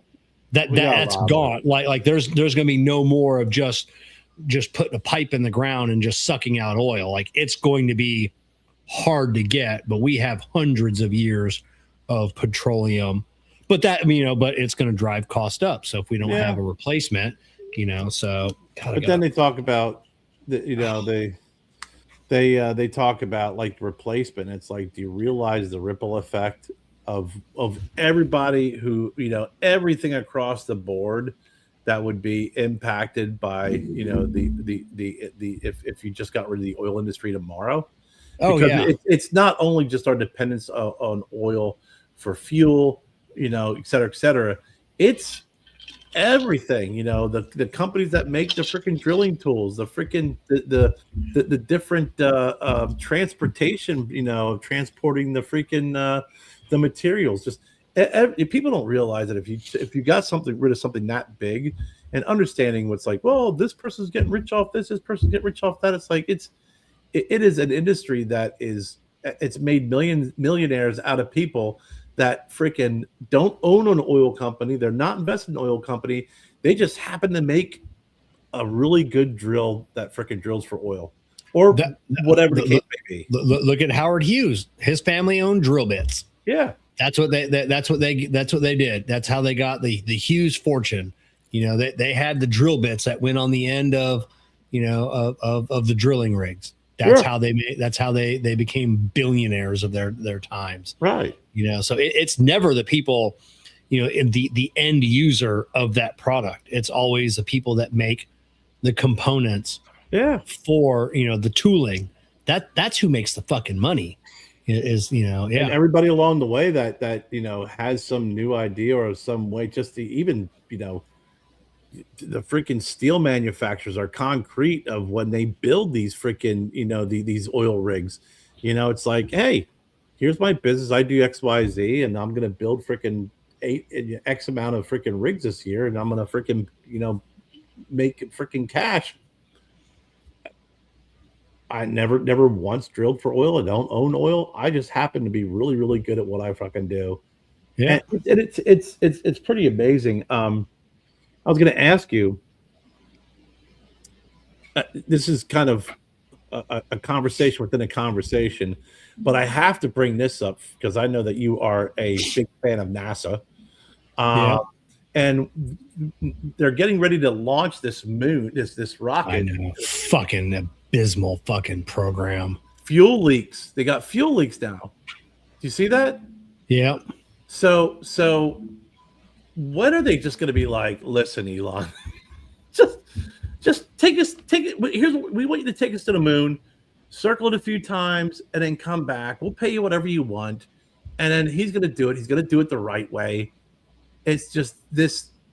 When I saw that headline about how NASA hits these fuel leaks during practice countdown with freaking I thought of you immediately when I saw that headline. NASA is begging Congress, begging on their hands and knees to please put a stop to the Artemis project, the SLS. Please let us stop. We cannot do it.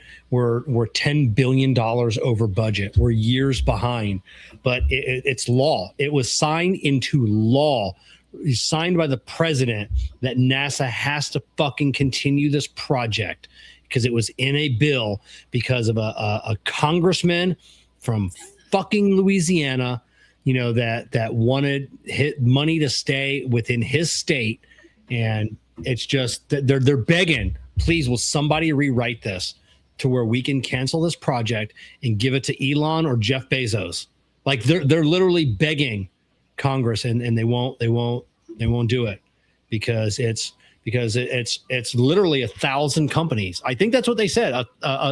974 companies that design products that go into this, and it's all the people that are involved. Then when you look at Elon and you look at the side by side of the rockets, he's got the 3 rockets for there's like 34 rockets that go on his big booster, and you start with like the first one, like 1,000 miles of wiring and pipe, and then the second one it like have that, and then the third one looks like it doesn't even look like an engine. Like where's the stuff that goes on it? Yeah, like there's no piping, there's no electronics.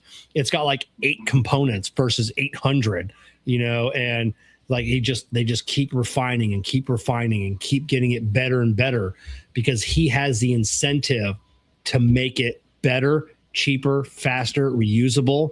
And NASA doesn't have that. Every time this fucking SLS goes up, the $1 billion that gets dropped in the ocean that cannot be recovered. It's $1 billion gone. And then some people are estimating it at $4 billion, but they say reasonably every time they launch, it's $1 billion that gets lost. If I had $18 million or even cheaper, if it's a smaller satellite, I can contact Elon. Like, hey, can you put this up? Like these little CubeSats that are like the really small ones. I mean, it's only tens of thousands of dollars. Like, yeah, and then we have room. We'll just throw that on our next launch, and that's it.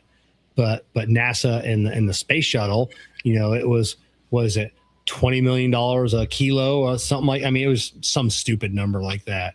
And it's just they keep doubling down. It said here, President Obama signed it into law. The NASA was it 2010 signed into law the NASA Authorization Act of 2010, which included requirements for immediate development of space launch system. 2017, Trump signed into executive order to reestablish the National Space Council and continued the funding. And it looks like here somewhere, 2019, they did another 1.6 billion. 2020 is when there's another increase of 12%, like you're talking about, the amount of money that's being spent. And this is coming from the White House was requesting this. And I think it was right around 2020, 2021 is when they did some preliminary designs that were accepted by SpaceX. And 2021 is when they kind of integrated the privatized companies coming in and helping out and working out. But it just by looking at from 2010 until now, it's been a shit ton of money thrown at this program. But they are showing that there's a lot of contracts going to SpaceX. They farmed out the they farmed out. SpaceX is going to decommission the space station because NASA just can't figure out how to do it. So SpaceX is in charge of that. And I think they just awarded SpaceX the contract to pick up the Mars samples, because we have all these samples, that the rovers have been digging, and we need to get them back. And I think something like NASA said, if we did it, it's going to be like 2035 or something, 2040 before we can figure out how to get them back. And it's like, what? Get the fuck out. So they just awarded that to SpaceX to try and figure it out. Hey, do you want this? Can you bring these samples back to us? And Elon's like, yeah, I'll figure it out. So like, it's they had these rovers digging up these samples and putting them in these little tubes and then like dropping them like in certain areas. Like they're just piling up, and they never had a plan back then. They just said, eventually we'll figure out how to get these back. So they were doing it without a plan to get them back. Like they had no idea. They just figured, well, eventually we'll figure this out, and it's just. Well, the thing I read is and I don't know if you've seen this, but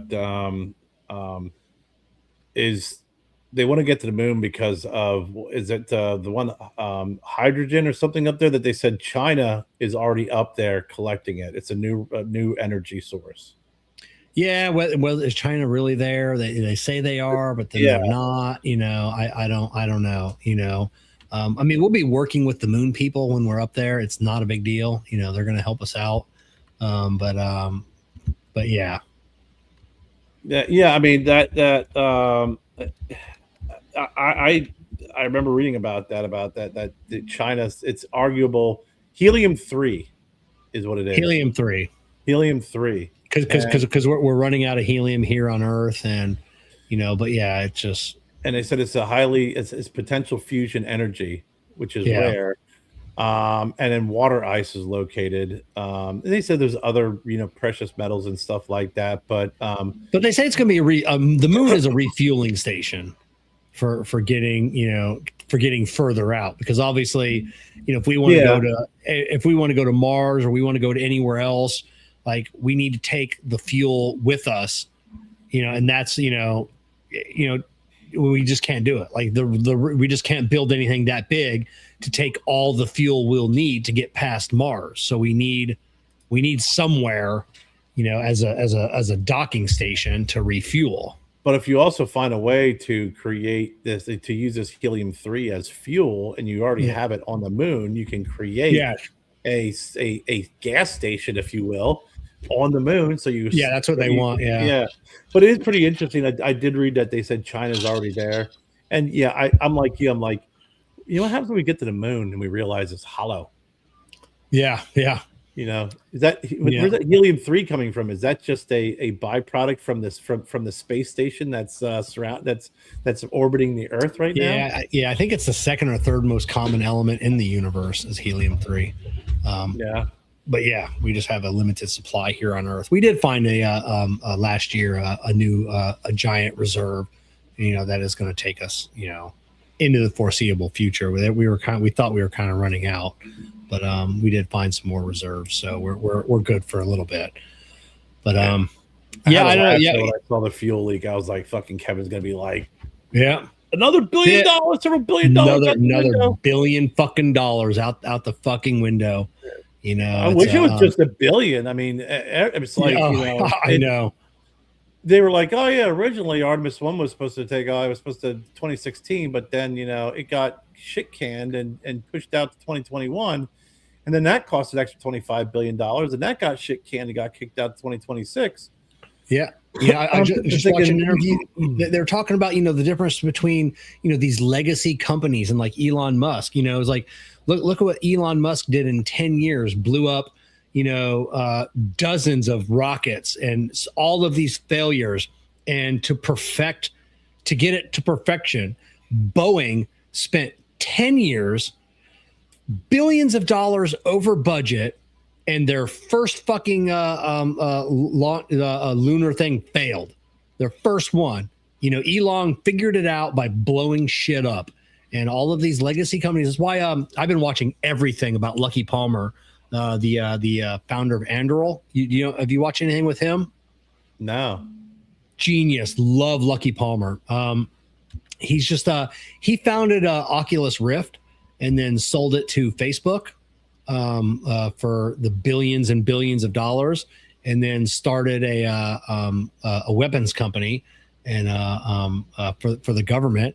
And he just beat out like Lockheed Martin, all of these companies for the first unmanned drone fighter. Palmer Lucky. Palmer Lucky. He's kind of creepy. Genius. Definitely. You dive into a couple interviews with Palmer Lucky. I think the one with Shahan Ryan is probably the first one you should watch. But I watch everything Palmer Lucky does, and his, and he said just the last one that I watched, he's like, we're different is because we don't take $4 billion from the government with an idea to develop something. He goes, we have factories, we develop these items, and then we sell it to the government. He's the guy you and I were talking about. I just saw he created the Oculus VR, and now they've created those lenses for soldiers. Yes. So it's literally like the soldiers put that on their helmet, and it's become a video game. They can check down in distance to their enemies. They can see through walls. They can see heat signatures because they all connect. Yeah, so, and then they all connect to the drones. They all connect to each soldier. So when you're looking at if you're looking at a building, if there's a soldier on the other side, you get to see through that building. You get to see what the drones are seeing, and then his new helmet that he developed that has all the different attachments on it, for the military. And he's just an absolute insane, insane guy. Just some of the he has a lot of government like boats and planes and things that the average person should not own. He owns, and and he's so excited. He's like a little child when you watch him. He gets so excited over this stuff, but everything he develops with his own money, and then he goes to the government like, hey, I have this, would you like to buy it? And then his goal is, so I forget what it was a rocket or a missile that he was developing. And everything that he develops can be produced anywhere. Like he wants to go back to like World War II, to where if like shit hits the fan, like GM can convert their assembly line to build a tank, to build a Jeep, to build planes, and everything he does. He said like this new rocket that that he developed. He goes, there was like certain components that to save money and weight, he could have made. There's only 2 machine shops in the U.S. that could produce this component, but they decided to make it like bigger and heavier than it should be, because every machine shop in the US can make it. He goes, there's nobody that can't make this. So if we needed to ramp up production tomorrow and the government said, hey, we need, like, shit's going down, we need 1 million of these. He goes, yeah, everybody can make it. He doesn't have to contract these 2 companies that have limited supply, you only have manpower so many hours in a day, so we decided to go and make the component different so everybody can make it. And that's his goal on most of his things that he builds, is to where, like I said, if shit hits the fan, everybody can make it. Yeah. I was now that we're kind of talking about it, I could not What's going on, John? Some of the things that he's created, and in his little fallout with Facebook. It's funny seeing him and what's his face from Facebook in a picture where it's just like, if you saw those 2 guys just hanging out, you'd be like, Revenge of the Nerds, like nerds. Oh, and, yeah. They got probably between them, they're freaking how many billions of dollars they have. I mean, he sold freaking Oculus VR to freaking Facebook for $2 billion. Yeah, and then he got fired from Facebook for donating. I saw that. $8,000 to a Republican campaign, so they fired him. Yeah, and, and it was That's just crazy. But yeah, I mean, it's amazing. Because I think we were talking about his using that Ocular VR, because Wyatt's always talking about he likes to VR the Ocular stuff, and it's like now he's taking that, and when you implement that into the military. I mean, what we know, what we see on these different TV shows, we're always blown away, and it's like it's probably about 2% of what's really available. Oh, and yeah. The whole thing about the freaking Delta Force going down and freaking getting Maduro and coming back, I can't imagine what technology was used to freaking have that happen. Oh, yeah, without a doubt. Reamer's on here, and he was on KMA this past weekend. Great show, John. And it just reminds you, talking about Oculus Rift, and Abe, this is probably going back to 6, 8, 9 months ago, whatever it was. And Abe has a like an Oculus Rift, like a VR headset, and he goes, when you watch porn on a VR headset, you can't go back. and I'm like, I can't go down that rabbit hole, Abe. It'll snatch your life from you. Yeah, I know. I just go in the bedroom and grab my headset just because, like, where are you going? None of your business. None of your business. I'm gonna go play Minecraft. Yeah, I know. Yeah, it's that's pretty funny. Yeah,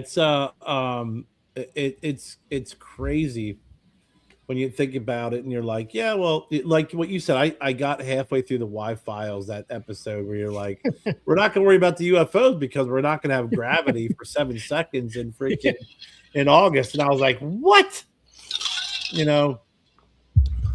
But is it going to be one of those dates that come and go, like freaking 2012? I got to write that date down and put that in my phone, because I want to do a photo in like on that like the day before of like me like sitting outside like chained to the ground, and and then just the caption will be like, if you know, and just see how many people understand like what I'm doing. It's crazy though when you think about it. It's like, can you imagine if gravity was just eliminated for 7 seconds?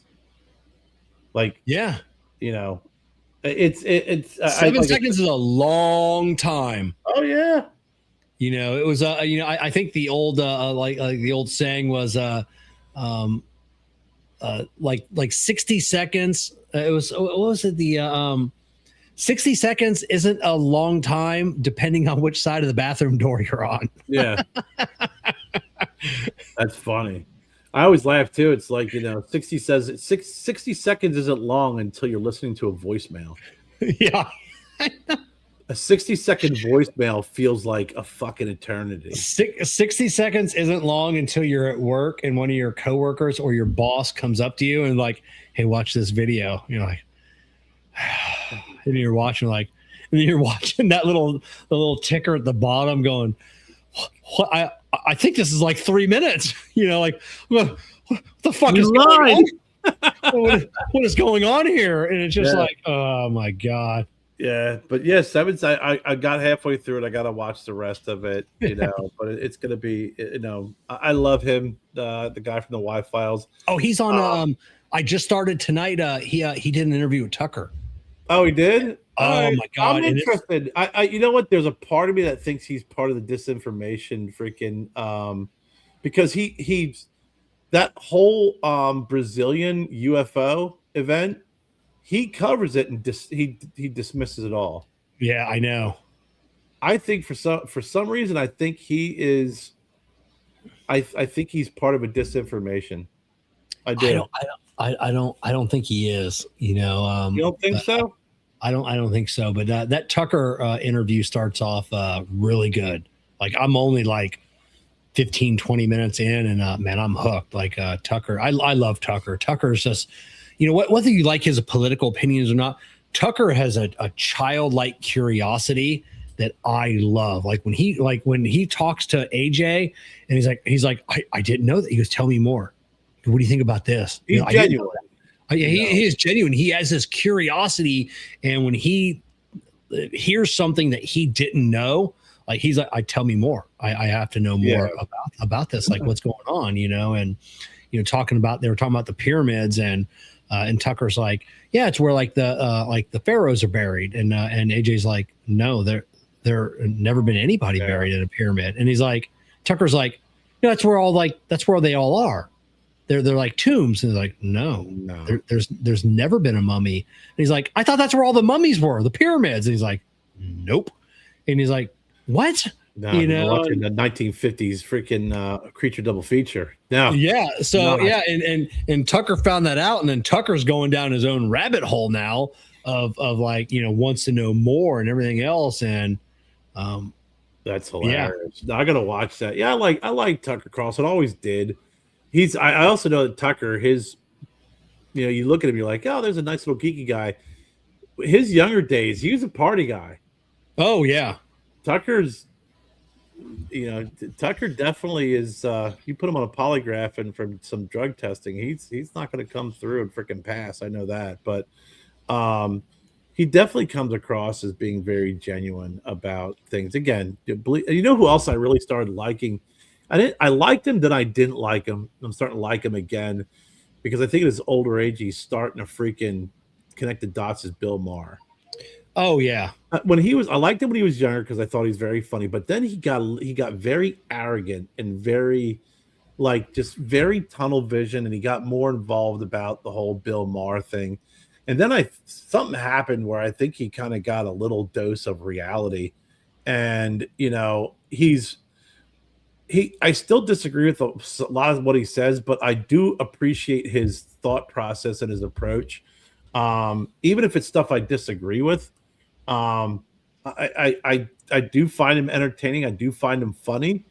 But man, he went through a stint there because he was talking about the Golden Globes, and he's like, Ricky Gervais, he told us all a couple of years ago, but no one listened to him. I mean, no one cares about your opinion. He goes, and I got nominated for a Golden Globe Award, and everyone cheered. He goes, and it's going to go right there with the 33 Emmys I never won. and he kind of pokes fun at himself now.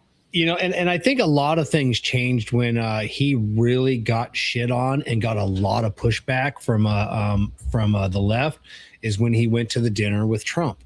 And that's when he really got pissed off, and you heard him talk about on several podcasts, like he was mad. He's like, our president of these United States invited me to dinner. He goes, I'm not going to go.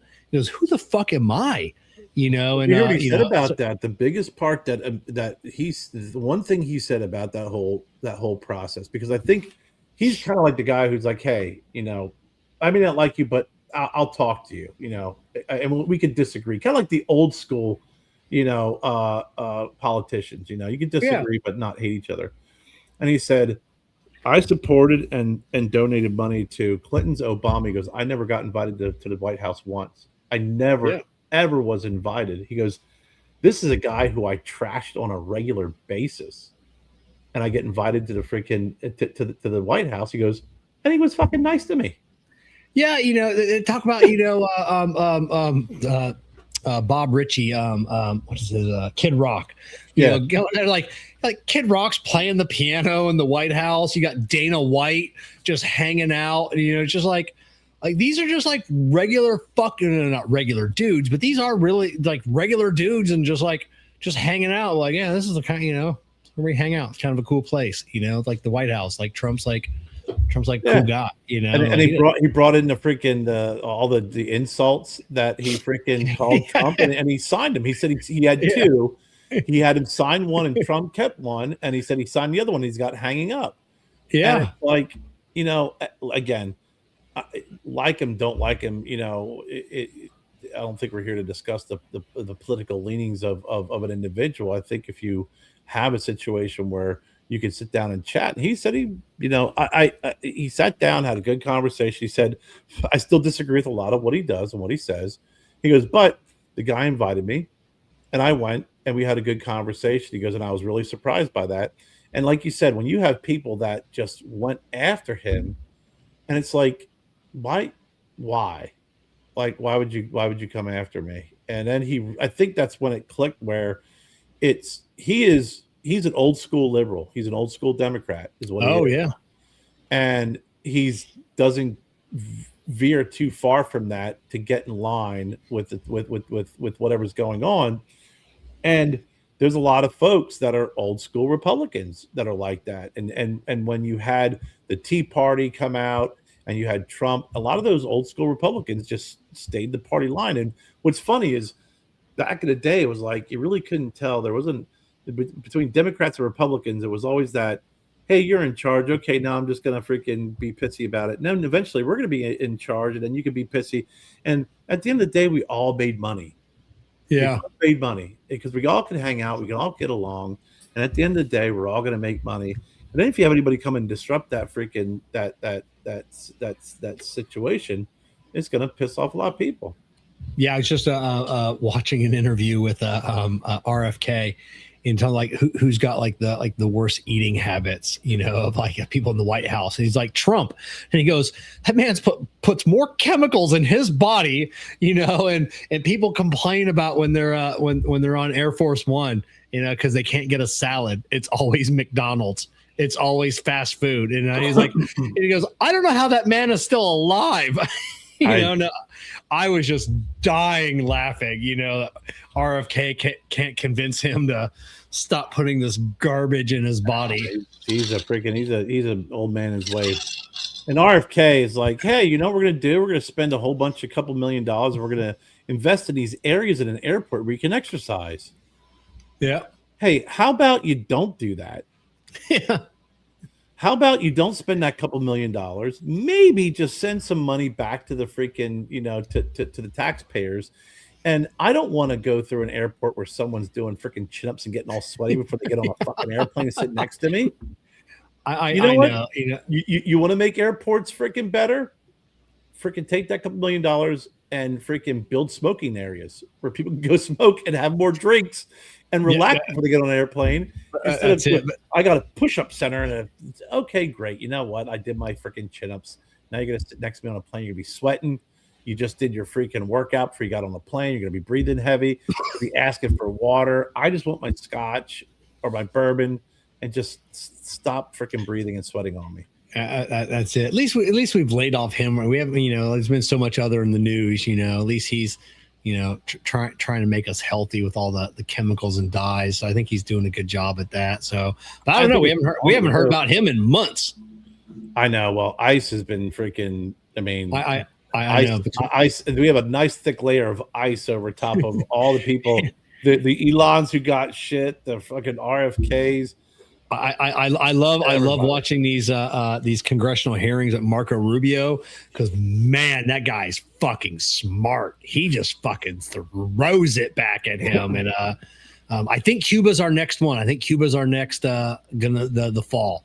Yeah. I think we're gonna see that before the end of Trump's term, as I think we're finally gonna see Cuba. Yeah. Rubio's a smart dude. He always was. Yeah. I think when you watch some of those earlier presidential debates when he's going against Trump, Trump will get him going. Like he's Trump's that kind of arguer that will just knock anybody off their A game. You know? I mean, he just comes in like a freaking hurricane and just says, "Hey, here are the rules." Yeah, throw them out. And he just does whatever. But then when you have like someone like Rubio, and then you're like, okay, well, Trump's your president now. He kind of straightens up a little bit more, and he's very, very sharp dude. The one guy I always thought was pretty smart, and sometimes lately I get a little is Ted Cruz. I'm always I'm always on a fence with that guy. Pretty sure he's a Green River killer, but we won't know about that for a while. But I mean, because there's people like that on the Democratic Party too. You're like, man, that person's just sharp. They're smart to sharp, and then you get someone coming, you're like, God damn, how did you get elected? Some of these folks that are in there, and that's why I'm all about terms. Just put some terms on these folks so they can't be career politicians. You got freaking people spinning in and out of there. If you got your person who's voted in, they just happen to be in the moment at the time, they catch fire, they catch wind, they're saying the right things, they get elected. They're not going to be in there saying stupid shit for too long. And that's on both sides, because both sides have it. God damn, they do. Yeah, I know. I think they're setting it up for a Gavin Newsom and AOC on the Democratic side, and a JD Vance and Rubio on the Republican side. So I think they said the JD and the Rubio is a lock on the next run. If you got what's his face in AOC, man, I don't know, man. They're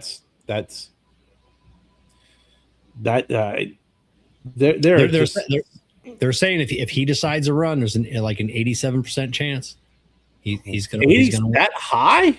Yeah, they say it's almost a lock. If he decides to run, they say it's almost a lock that he's going to be our next president. Really? Yeah. How is that? I don't know. Who is they? They, as in the polling, and then but then can you listen to pay attention to polls? Can you pay attention to the mainstream media? But he's setting it up. He started his podcast. Who's the first person he had on his podcast? Was it Tucker? Was it he really had a bunch of folks in there that you wouldn't think they would have on there. That is, and they're saying he's learning how to debate them. Is what his goal is. He's having these people on so he knows how to debate them going in. So he knows what the right wants to hear, and that's what he's going to say. Because I'll tell you, I've listened to some interviews with him, and I'm like, man, this guy, like he's, if I didn't know how shady he was, it's like, man, like I could almost see myself voting for him. And I caught that a couple of times. I told that to Jessica, and I'm like, man, like, I could almost see voting for him. Like he, but he's a politician's politician. He's charismatic. Yeah. Good looking, and he knows what to say, but I think if he gets pushed and gets challenged below that surface, it could unravel pretty quickly, because and a lot of depth to and again, I've followed him for a while, and even my old manager, we're good friends. She lived in California, and she used to talk about him, and he had a really good run and was doing. I mean, he was very popular, and then just kind of fucked up a lot. Took a step out, like you said, came in doing his podcast, but I don't know. Listen, the American voters have short memories, man, and it's hard to believe how short the memory is when you have so much video and so much evidence to counter one's belief. Yeah, and he's got a lot of skeletons that are going to come back out. When like the homelessness, it's the high-speed rail, it's the he exempted his companies from the minimum wage. you know, when you hear him talking about, you know, and he's like talking about this or that, and he'll be like, you know, compared to Florida, we're this and this, and or when you compare us to this, and it's just like, hey, that's not the question we asked, you know. Right. Just, you know, but like you said, he's a politician's politician. He knows how to spin it and just keep talking, and you know, you just don't get any more time in. That he does, and you know, it's like I said, he is definitely he really reminds me of the Democratic Mitt Romney. Yeah. You know, but a little bit more looser, you know, like when you see him in jeans, you're like, it's not believable. Yeah. Oh yeah. You know, it's just not. You're like, yeah, they're a little too blue, they're a little too straight, you know. Yeah, you know, it was like when you saw JD Vance on last weekend with Theo Vaughn, and it was like yeah, like he was like in jeans and like a shirt, and he's like, yeah, I can just see that's just JD. He's dropping like the F-bomb, talking about cocaine and whatever else, and it's just like, yeah, like that's just him. That's, you know, believable. But there's some folks who be like, you know, like you said, you put Mitt Romney in jeans, you're just like, I don't know, dude. Doesn't work. Yeah, no, doesn't work at all. You know? And they're like putting Trump in jeans and a a polo or something. It just, it doesn't work. No, it doesn't. It's not believable. You know, the guy who I like from the Democratic side, who's he's on Fox News, but I do like watching him, and I've seen him before, is Harold Ford Jr.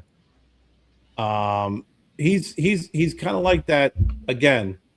That old school Democrat who says, here's what my party is, here's what we believe, but very, very level-headed. You know, he just doesn't jump off the deep end in a lot of areas, and you know, he's definitely he's scary smart. He doesn't sit there, because there are a lot of people who equate intelligence with volume and opinion. You know, yeah, if I have an opinion, if I say it loud enough, that makes me smart. It doesn't. You know, it's these quiet folks that freaking just are snipers with their freaking facts and their words that are definitely the ones that always impress me. And he's very much like that, not only when it comes to arguing against, you know, a Republican or someone who's a little bit more right leaning, but also when it comes to shooting straight down the middle and not leaning more towards one way or the other. Interesting character. If you ever get a chance to see him, yeah, I'll have to look him up. I'm not familiar. I mean, maybe if I saw him, like I said, I would know who you're talking about. Just the name. The name is eluding me. He's a sharp dude, and just he's one of those guys that are like, okay, you know. It's like you said, it's Newsom. If you didn't know his background, his history, you could see yourself voting for him. I told you, when I first moved down here, I was sitting in a restaurant, and Jesse Jackson walked in. Yeah, he's from this area. He came over and said hello, and I was like, shook my hand, gave me a hug, we kind of joked around a little bit, and he walked away. And I go, I think if I spend another 5 minutes with him, I'd vote for him. Like, he was just that instantaneous, freaking charismatic human being that just made you feel comfortable. And it's like, I just spent a minute with him or 2 minutes with him, and I was like, I like that guy. I want to hang out more with him. Exactly. So, all right, we'll wind down the show. So we got day one of our diet care. We're doing well. We got day one. We're on. We picked the shortest month of the year to start our new diet. Jessica and I both did good. Yesterday was my first of my weekly 24-hour fast. I did well. So when I eat my dinner at 5 p.m. Saturday night, since I have to start working Sundays, and it's such an odd time since we have to go in the shop later and we get out earlier, I figured, I could skip a meal, and it's probably not going to be that bad. So I did my first 24-hour fast. Super easy to do. Jessica, she actually did. I got her because I'm doing the 18-hour fast. And then I told her she only has to do like the 12-12, and she did like a 17 on her first her first day. So my my goal is to lose the 20 pounds that I gained since around Thanksgiving. That was that's a tough one, man. I tell you, it was like after my birthday in September, I started going creeping up, and now I leveled off. And that was my goal. Is I'm still doing my my fasting. I just don't eat as healthy as I did, but I leveled off, and now I got to pull the trigger and say, okay, I got to get more disciplined, because once I eat my dinner at night, I won't eat until lunch. Like today, my first meal was at noon, and I think I ate dinner last night. I had a little bit of snacks in the evening, which I'm trying to not do, but I'm done eating at 5, 6 o'clock at night. I won't eat till noon the next day. Yeah, that's what I made it a point last night and tonight. We had dinner 4:30, 5 o'clock.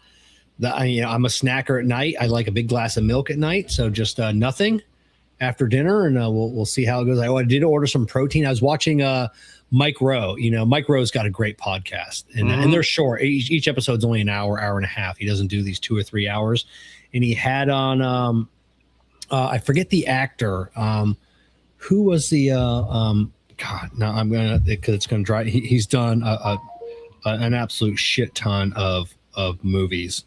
That narrows it down. Yeah, I know. As soon as I say his name, you'll. Oh, you say you got protein? Yeah. He started a protein company. It was not James Wood, but I think I know what you're talking about. I think I've seen the protein company too. Yeah. God, was that an old episode that I saw? Let me look at my view my history here, which I'll have to dive deep into going backwards here. What is the name of that actor? Neil McDonough. Yes, Neil McDonough, the guy he's very Christian actor. He's very got fired from a Band of Brothers because he wouldn't kiss another woman. He only refused it. It was like a friend of his or something started like a protein company, and it's got like all the vitamins, collagen, like everything else you need. And he's got Sylvester Stallone's brother. Is on there, and it said changed his life, changed just his physique and everything else. So I just ordered that. That should be here tomorrow. So now you're gonna do that as a meal replacement? Yeah, I'm gonna do that as a meal replacement. Because I remember with Corey Gregory, he does that fasting diet, which is where I picked it up. But his meals are all protein with good fat. But if you work out in the morning, if you lift in the morning, you can drink a protein shake and it still doesn't count against your fasting. Oh, okay. Like a post meal. Like, so I used to get up, after I'd get up 6 o'clock in the morning, 7, lift the weights, do a protein shake with just protein and water. And that was perfectly fine. It didn't count as a meal, and your body still maintained that processing and the benefits of fasting. And then the next, actually, I found out I would eat later in the day for my first meal. But that he's in Tulsa King, and I think he's been in a couple of Taylor Sheridan stuff. I mean, he's been popping up here and there. He's a good actor too. Yeah, great actor. Yeah, Jessica, she switched off for her fasting because I told her she can have coffee in the morning, black coffee, no sugar or anything else, and it doesn't break your fast. Right. And she switched to just hot water. She done some reading, just some hot water your body will like accept that as a substitute for coffee. And it's just a nice cup of hot water. I'm like, well, I'm not going that. I'm not switching my ice cold Diet Coke for a glass of ice cold water. I can tell you that. When I wasn't drinking coffee in the mornings, when I stopped drinking coffee for like several months. I just wake up in the morning, drink water. And even now with fasting, I found I had more energy not drinking coffee and not eating in the breakfast in the morning. I had more energy that day. Yeah, I can't drink caffeine anymore. Like I said, when I did that when I was like in the 9-month like fasting, trying to drop that weight, and I gave up all caffeine, my Monsters, my fancy drinks from Dunkin', and now I still can't. And that's been over a year. I still can't drink. I'll have one, but it wrecks my gut. Coke, though. Yeah, Diet Coke. Yeah, it's different. Yeah. But I think it's all the sugar, the caffeine, the guarine, all that stuff. Yeah, and every now and then I still want one. I like once a month I'll get I'll drink a Monster, or I'll drink grab something from Dunkin' or Wawa, and it's so good. And I just know for the next 6 hours I'm gonna be on the toilet like 5 times, and it just wrecks my gut. It's the crashing though too. I mean, it's like it is. You plummet so hard after that. I've gotten better now with coffee. I'll have I used to drink a lot. Now I'll have, I'll fill up a tumbler, I'll have a cup of coffee, and I generally won't finish it. Like on the weekends, I'll, it's a little bit different, but I won't finish it. I'll have a couple, a normal cup of coffee, where before, I'd have this thing filled up with coffee, and I would drink 2 of these. Now, there's still stuff left in here from this morning. Yep. And Mr. Almost 7, talk to us about the Crown Heads La Imperioso. That's all I got to say about that cigar. Really? It's a cheap cigar. It's not a high end Crown Heads. Man, it's just not good enough to come back to. Even John Huber, I think, will tell you that. Like, it's not even his favorite. Yeah, I think so the La Imperioso, I believe, is the only cigar John ever did in a 6x60. Unable to communicate the boundary backup. Oh, what is that? The blue band. Okay, yeah. Is it the blue band? Yeah. It's got that light baby blue cigar band. I heard the name, and I thought I knew what it was. When I looked at the first picture, I was like, okay, yeah. I haven't smoked one of those in a long time, only because, like you said, if you smoke it, if it sticks with you, you'll go back to it. There's a lot of great Crown Heads out there to smoke. That's just not one of them. Did you turn your microphone off, Kevin, or did you freeze? I think Kevin's frozen. No, am I back? Yeah, you're back now. Yeah. All right. So yeah, I'm getting an error message on my computer here. Let's end this while my computer's still on. Got to get an apple. So, yeah. All right, everybody. See you back next Monday night. See you.